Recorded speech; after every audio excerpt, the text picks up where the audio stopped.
Word 2010 vous permet de citer les sources des différents éléments que vous souhaitez. Pour cela, vous allez tout d'abord devoir enregistrer ces sources dans le logiciel. Donc, pour accéder aux différentes sources proposées, vous vous rendez en haut et vous cliquez ici sur Références. Dans l'onglet Références, vous allez maintenant ici tout d'abord cliquer sur Gérer les sources. Donc une fenêtre s'ouvre donc, et donc dans cette fenêtre va s'afficher toutes les sources disponibles.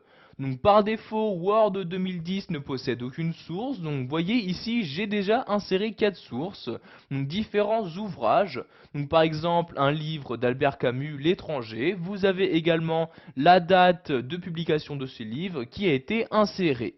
Pour insérer une nouvelle source, vous cliquez ici sur Nouveau comme ceci. Tout d'abord, vous allez préciser au logiciel de quel type de source il s'agit, donc en cliquant ici sur la flèche comme ceci. Donc s'il s'agit d'un ouvrage, d'un article de journal, si vous descendez, vous pouvez voir également que vous pouvez ajouter des sources pour un site internet, pour des sources électroniques, des films, etc. Je vais donc ici remonter donc à l'aide de l'ascenseur et sélectionner ouvrage comme ceci.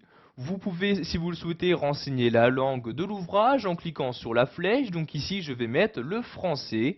Ensuite, vous insérez l'auteur de cet ouvrage, donc en cliquant à l'intérieur du champ et en rentrant donc le prénom et le nom de l'auteur. Donc ici, je vais par exemple mettre Gustave Flaubert comme ceci.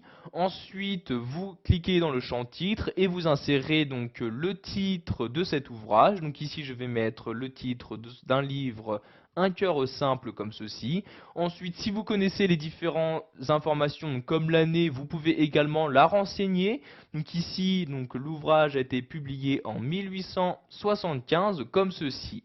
Si vous connaissez ou encore la ville ou encore la maison d'édition, vous pouvez également donc renseigner ces différents critères.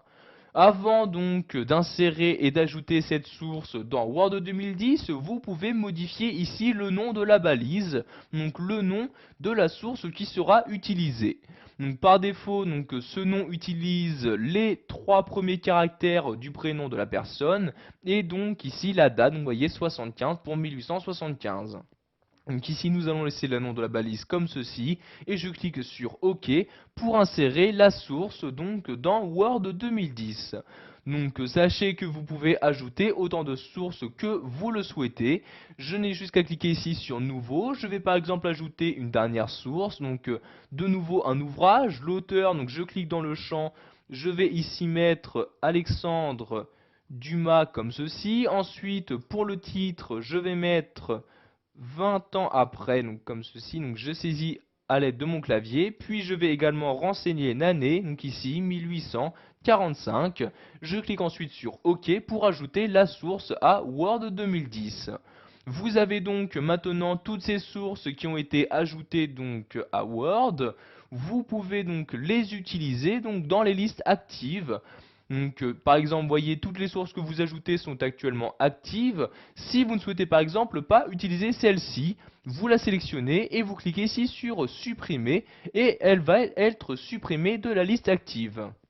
En revanche, si vous souhaitez utiliser cette source-ci, donc le livre de Jean-Jacques Rousseau, vous sélectionnez ici donc la ligne en question et vous cliquez sur copier et voyez donc l'ouvrage apparaît maintenant dans la liste active. Je clique donc ici sur fermer comme ceci et nous allons donc voir comment insérer des citations pour citer les sources correspondantes.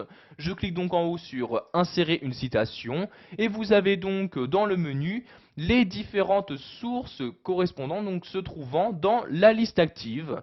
Donc par exemple, si vous souhaitez citer donc le livre Discours sur les sciences et les arts de Jean-Jacques Rousseau, vous cliquez sur la bibliographie correspondante et vous avez donc ici donc le nom de l'auteur ainsi que la date de publication qui s'affiche.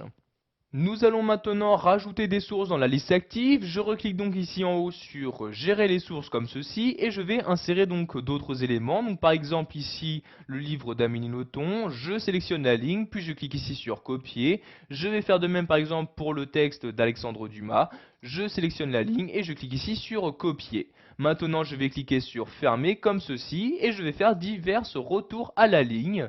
Et nous allons pour finir voir comment afficher la bibliographie donc intégrale, donc toute la bibliographie se trouvant dans la liste active. Donc pour ce faire, je clique en haut ici sur bibliographie. Donc vous choisissez donc le modèle que vous souhaitez utiliser. Donc je vais utiliser ce modèle-ci. Je clique donc dessus et vous avez donc toutes les bibliographies présentes dans la liste active qui s'affichent. Donc vous voyez ici donc, les noms de l'auteur, puis la date de publication et enfin donc le titre du livre correspondant.